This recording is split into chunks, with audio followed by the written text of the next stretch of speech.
இந்த வீடியோவில் என்ன பார்க்க போகிறோம் அப்படின்னா, இந்த புதினாலாம் வந்து எப்படி வளர்க்குறது ஸ்டெம் கட்டிங் மூலமாக அப்படின்னு சொல்லிட்டு.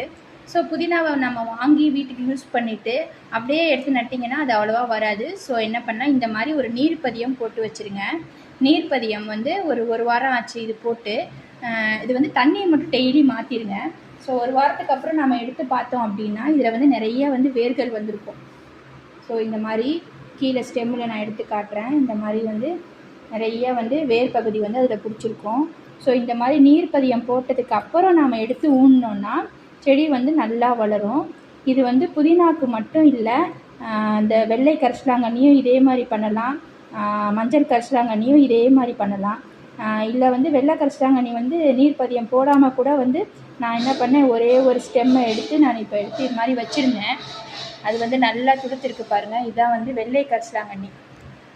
இது என்ன பண்ணேன், வெள்ளை கரிசலாங்கண்ணியோட ஒரே ஒரு ஸ்டெம்மை எடுத்து இந்த மாதிரி நல்லா வந்து திக்கான ஸ்டெம்மாக எடுத்துக்கோங்க. திக்கான ஸ்டெம்மாக எடுத்து நான் வந்து இது வந்து கொக்கோபீட்டு, வெறும் கொக்கோபீட்டு மட்டும் தான் இருக்குது இந்த பாட்டில். ஸோ கொக்கோபீட்டை மட்டும் எடுத்து வச்சு, ஆனால் வந்து இப்போ வெயில் காலம் ஸ்டார்ட் ஆகிடுச்சு. ஸோ வந்து கொஞ்சம் நிழலாக வைங்க. அதே மாதிரி இது வந்து ஒரு இலை பிரண்டை, இதையும் வந்து ஒரு சின்ன ஸ்டெம்மாக கட் பண்ணி இதுக்குள்ளே வச்சுருக்கேன். வளருதான்னு டெஸ்ட் பண்ணுறேன். டெஸ்ட் பண்ணிவிட்டு நான் சொல்கிறேன்.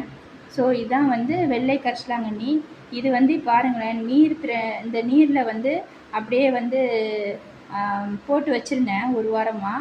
அதில் இருக்க விதையெல்லாம் கூட முதிர்ந்து இது மாதிரி கொட்டுது.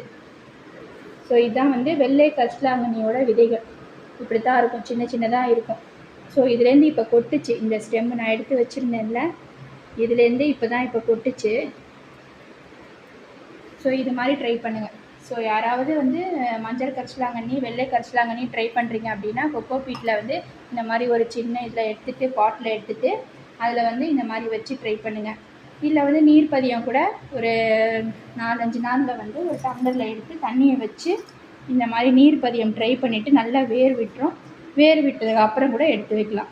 நம்ம இஷ்டம் தான். இந்த 2 மெத்தடையுமே ட்ரை பண்ணுங்கள். ஆனால் இந்த கொக்கோபீட்டில் வச்சு இந்த பாட்டில் வச்சிங்கன்னா கண்டிப்பாக வந்து நிழலில் வைங்க, வெயிலில் வச்சிடாதீங்க. வெயிலில் வச்சா வராது. ட்ரை பண்ணிட்டு எப்படி வந்துச்சுன்னு சொல்லுங்கள். எங்கள் சேனலை மறக்காமல் சப்ஸ்கிரைப் பண்ணிக்கோங்க.